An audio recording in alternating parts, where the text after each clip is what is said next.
Hello friends, কেমন আছো সবাই? আশা করছি সবাই ভালো আছো। আমি রাত্রি আরপি অনুষা লাইফস্টাইলে সবাইকে স্বাগত জানিয়ে নতুন একটি টিপসের ভিডিও আবার আনে চলে এসেছি।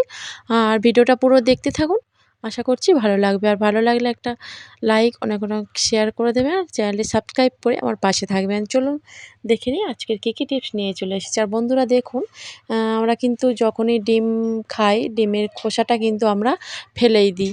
আর ডিমের খোসা কিন্তু অনেক কাজের। ডিমের খোসা আমাদের অনেকটা কাজে সাহায্য করে, অনেক কিন্তু আমাদের উপকার। আর এই ডিমের খোসাগুলো ফেলে না দিয়ে আমরা যদি অনেক কিছু কাজে লাগিয়ে নিতে পারি, তাহলে কিন্তু আমাদের সংসারের জন্য অনেক কিন্তু আ লাভও হয় আর অনেকটাই কিন্তু আমাদের টাকা বেঁচে যায়। দেখুন বন্ধুরা, প্রথম ডিমের খোসাটা নিয়ে আমি কি করছি, প্রথম টিপসটি হলো, আর আমাদের বাড়িতে সবার বাড়িতে কিন্তু টিকটিকির উপদ্রব প্রচুর। আর একটা ডিমের খোসা আমি নিয়ে নিয়েছি আর একটা পিন দিয়ে আমি একটু ছিদ্র করে নিলাম। নিয়ে তার ভিতর দিয়ে একটা লাল সুতো নিয়েছি। নেয়ার পরে কিন্তু আমি লাল সুতোর একটু মালার মতো করে দিয়ে দিলাম। ভিতরে আমি ডিমের খোসাটা দিয়ে, দেখুন এইভাবে যদি যেখানে টিকটিকির উপদ্রব সেখানে যদি আমরা লাগিয়ে এইভাবে ঝুলিয়ে রেখে দিই দেয়ালের গায়ে, আর টিকটিকির কিন্তু উপদ্রব আর হবে না। যাদের বাড়িতে এরকম টিকটিকির উপদ্রব আছে তারা কিন্তু অবশ্যই এই টিপসটা ফলো করবেন। চলে আসছি পরের টিপসে। দেখুন বন্ধুরা, আমি একটা মিক্সচার জার নিয়েছি। আর মিক্সচার জার বা বলুন ব্লেন্ডারের জার তো সবার বাড়িতে প্রায় আমাদের থাকে। তো এই জারগুলো কিন্তু অনেক দিন ব্যবহার করতে করতে এগুলো কিন্তু যে জারের যে ব্লেডগুলো আছে ওগুলো কিন্তু ধারটা অনেকটাই চলে যায়। আর যখনই আমরা জারটা উম মশলা বাটতে যাব তখন কিন্তু আমাদের অনেকটাই দেরি হয়। তার জন্য আমি কী করছি দেখুন, ডিমগুলো, ডিমের যে খোসাগুলো এগুলো কিন্তু একদমই আমি উম শুকিয়ে রেখেছি। ধুয়ে ভালো করে পরিষ্কার করে অবশ্যই শুকিয়ে নিতে হবে। আগে আমার এটা বলতে ঠিক বলা হয়নি। তো এখনই বলে দিলাম। তো এটা আমি ১ মিনিট মতো ঘুরিয়ে নেব। মিক্সচার তো ঘোরানোর পরে দেখুন আমি খুব সুন্দর করে কিন্তু গুঁড়ো করে নিয়েছি। এটা আ পুরোটা পেস্ট করলেও হবে, শুকনো কিন্তু অবশ্যই। তো এটা একটু একটু বড় বড় হয়ে থাকলেও কোনো অসুবিধা নেই। তো দেখুন এই ডিমের খোসা গুঁড়োগুলো কিন্তু আমাদের অনেকটাই উপকারী, অনেক কাজে আমরা লাগিয়ে নিতে পারবো। একটা কন্টেনারে যদি করে রেখে দিই আমরা প্রতিদিন কিন্তু এটা ব্যবহার করতে পারবো।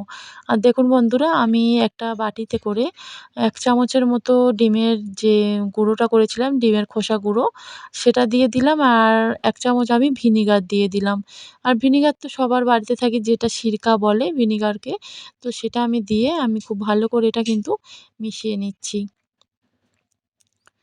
আর মিশিয়ে নিয়ে এটা আমি কী করব, আপনারা একটু দেখতে থাকুন, তাহলে বুঝতে পারবেন। অনেক কিন্তু আমি কাজে লাগাতে পারবো এইটা জিনিসটা নিয়ে। আমাদের শরীরচর্চা বলুন, রূপচর্চা বলুন, আর আমাদের সংসারে রান্নাঘরের কাজে, সব কাজেই কিন্তু আমরা এই ডিমের খোসা গুঁড়োটা নিয়ে ব্যবহার করতে পারবো। আর দেখুন বন্ধুরা, আগেকার দিনে কিন্তু উম ঠাকুমারা, দিদারা, দাদুরা কিন্তু এরকম জয়েন্টে পেন হলে তো এরকমভাবে ভিনিগার আর ডিমের খোসা গুঁড়ো দিয়ে কিছুক্ষণ রেখে দিলেই কিন্তু আমাদের যে জয়েন্টে পেইনটা হবে তখন কিন্তু এটা কিন্তু পেইনটা অনেকটাই কমে যাবে। কোমরে বলুন বা হাঁটু ব্যথা, কবজি ব্যথা, যেখানে খুশি যদি পেন হয়, যখনই পেন হবে তখন এইভাবে যদি আমরা ডিমের খোসা গুঁড়ো আর ভিনেগার দিয়ে ছোপ দিয়ে লাগিয়ে রেখে দিই তখন কিন্তু অনেকটাই কম হয়ে যাবে ব্যথা। টিপসটা অবশ্যই কিন্তু আপনারা বাড়িতে অ্যাপ্লাই করবেন। চলে আসছি পরবর্তী টিপসে। আর আমাদের বাড়িতে তো মিক্সচার জার বলুন বা স্টিলের যে কোনো জিনিস, ব্লেন্ডারের জার, অনেক সময় স্টিলের জিনিসগুলো দেখা যায় এই যে স্টিলের যে চকচকে ভাবটা এটা কিন্তু একদম হালকা হয়ে যায়। একদম কেমন ভাব হয়ে যায়। তাই যখনই দেখবেন ওরকম আ চকচকে ভাব দূর হয়ে চলে গেছে, তো তখনই ডিমের খোসার যে গুঁড়োটা ওটা দিয়ে একটু যদি আমরা স্কচব্রাইট দিয়ে মেজে নিই তাহলে কিন্তু একদম চকচকে ভাব চলে আসবে। চলে আসছি পরবর্তী টিপসে। দেখুন বন্ধুরা, এরকম কোল্ড ড্রিংকসের বোতল বা যেকোনো বোতল আমরা কিন্তু বাড়িতে ব্যবহার করি জল খাওয়ার জন্য। তো এটা কিন্তু অনেক সময় দেখা যায় দাগ হয়, একটু গন্ধ হয়ে যায়। তখন আমরা কি করি, কি করব দেখুন, ডিমের 1 চামচ খোসা গুঁড়ো নিয়েছি। নেওয়ার পরে অল্প করে কিন্তু আমি একদম সাবান গুঁড়ো তো সার্ফ আমি দিয়ে দিলাম। দেওয়ার পরে আমি একটু জল দিয়ে দিয়েছি। দেওয়ার পরে এইভাবে ঝাঁকিয়ে নিয়ে আমি কিন্তু পরিষ্কার করে নেব।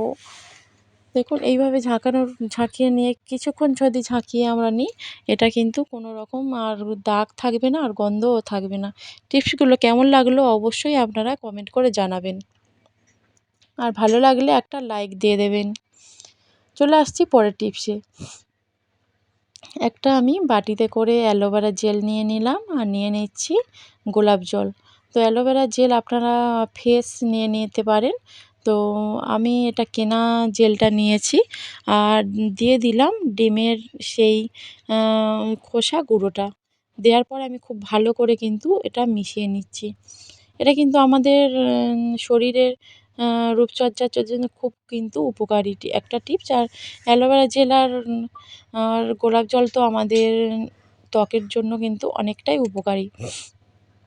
আর এটা আমি নিয়ে কী করছি দেখুন, আমাদের যে কোনো খোলা জায়গা কিন্তু ঘাড়ে বলুন, হাতে, পায়ে যে কোনো খোলা জায়গায় কিন্তু অনেকটাই নোংরা পড়ে। পায়ে, হাতে খোলা জায়গা যেগুলো থাকে নোংরা পড়ে থাকে। তো সেই জায়গাগুলো যখনই আমরা দেখব কিছুক্ষণ পর পর নোংরা পড়েছে, তখনই কিন্তু আমরা এই ডিমের খোসা গুঁড়ো, অ্যালোভেরা জেল আর গোলাপ জলটা কিন্তু আমরা ব্যবহার করে খুব সহজেই কিন্তু আমরা উপকার পেতে পারি। এটা কিছুক্ষণ রাখার পরে ধুয়ে নিলেই আপনারা বুঝতে পারবেন কতটা আপনারা ফল পেয়েছেন। তো এই টিপসটা যদি আপনারা বাড়িতে অ্যাপ্লাই করবেন, ভালো লাগলে অবশ্যই একটা লাইক দিয়ে দেবেন। চলে আসছি পরের টিপসে। দেখুন বন্ধুরা, আমাদের সবার বাড়িতে তো কিছু না কিছু গাছ থাকে, যে কোনো গাছ, ধরুন লঙ্কা গাছ, বেগুন গাছ, পেয়ারা গাছ, আম গাছ, যে কোনো গাছ থাকে। তো সেই গাছগুলোর মধ্যে কিন্তু পোকা লাগে। আর এই পোকা লাগার থেকে দূর করতে কিন্তু আমি কি করছি দেখুন, সেই ডিমের খোসা গুঁড়ো কিন্তু আমি দিয়ে দিচ্ছি গাছের গোড়ার দিকে। দেখুন আমি এইভাবে কিন্তু চারিদিকটাই আমি দিয়ে দিচ্ছি। দেওয়ার ফলে কী হবে, গাছটা বৃদ্ধি পাবে, পোকার হাত থেকে কিন্তু দূর হবে। এইভাবে আমরা যদি বাড়ির বাগানটাতে এই ডিমের খোসা গুঁড়ো কিন্তু আমরা যদি দিয়ে দিই, তাহলে কিন্তু অনেকটাই আমরা উপকার ফল পাবো। আর ডিমের খোসা গুঁড়ো করে কিন্তু আমি অনেক রকম আপনাদের সঙ্গে টিপস শেয়ার করলাম।